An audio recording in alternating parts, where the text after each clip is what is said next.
War is a time when fighters tend to strip themselves of compassion and humanity, motivated by factors such as nationalism, faith, or even hatred itself, because the goal is simply to eliminate the enemy.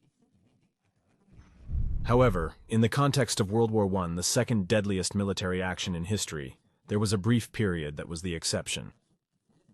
The Christmas Truce was a touching anecdote 5 months into the conflict, in which the soldiers remembered that before being German, France, or United Kingdom, they were human and laid down their weapons for a moment to celebrate this fact. Are you interested in reviewing this inspiring episode? Alright, then stay until the end of the video. For exclusive war content, remember to subscribe to my channel and turn on notifications so you don't miss out. If you want to see more about World Wars, I recommend visiting my channel Elma Pade Sabas TV. As always, let's put things in context.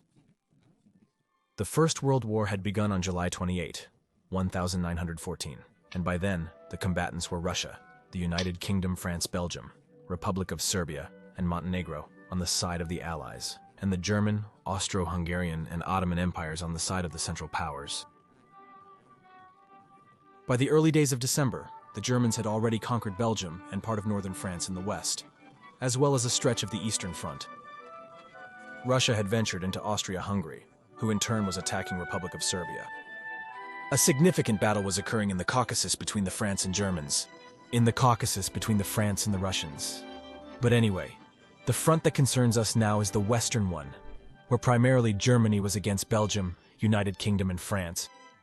At that moment, the leaders of both sides were reconsidering their strategies after the stalemate following the First Battle of Ypres, which was actually a set of battles around the town of Ypres with an indecisive outcome. This resulted in a tedious, trench warfare which stretched from the North Sea to the Switzerland border. It's important to note that no one had imagined that the battles would last so long, as the power had the idea of a quick war without imagining that it would turn into one of attrition. Life in the trenches was very hard. Winter had arrived, diseases were spreading, food was scarce, and the soldiers were tired of the war, knowing they wouldn't spend holidays with their loved ones. So on December 24, 1914, the German soldiers decorated their trenches with candles and Christmas trees, then sang carols. The United Kingdom followed suit, singing in their language. In this way, both sides dropped their weapons in what was an unofficial ceasefire, as the military high command did not agree with this. This ceasefire spread along the entire trench line, and it is known that it was not limited to the Western Front, but that on the Eastern Front, Austro-Hungarians and Russians also made truces. Given the peaceful atmosphere, some soldiers ventured to cross no man's land, that is, the territory between both enemy trenches without any hostile response. Instead of attacking each other, soldiers from both sides exchanged. They exchanged food, tobacco, alcohol, and small gifts. Also, there was an exchange of fallen soldiers who could be buried with dignity. These ceasefires lasted until December 26, and in some sectors they even extended beyond the New Year. But the most emblematic moment of the truce were the soccer matches in no man's land between United Kingdom and German soldiers. A game that made the United Kingdom soldiers forget and Germans their differences.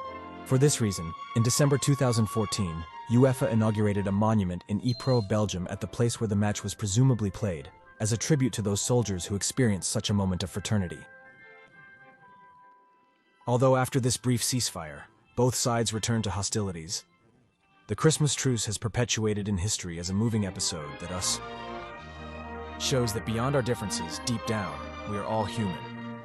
This event has inspired the creation of various songs, books, and movies, among them the France Juju's Noel, which was nominated for an Oscar in the Best Foreign Film category in 2005.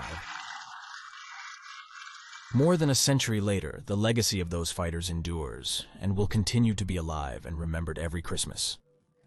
So let's follow their example, and let's take advantage of these dates to smooth over differences.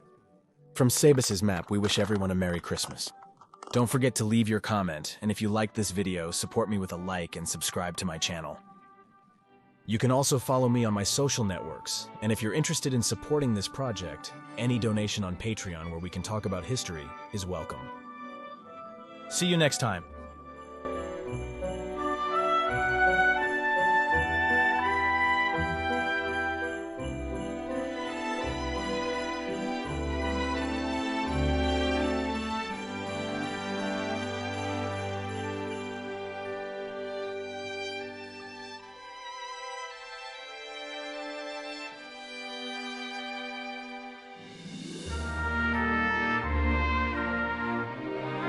Thanks for watching the video.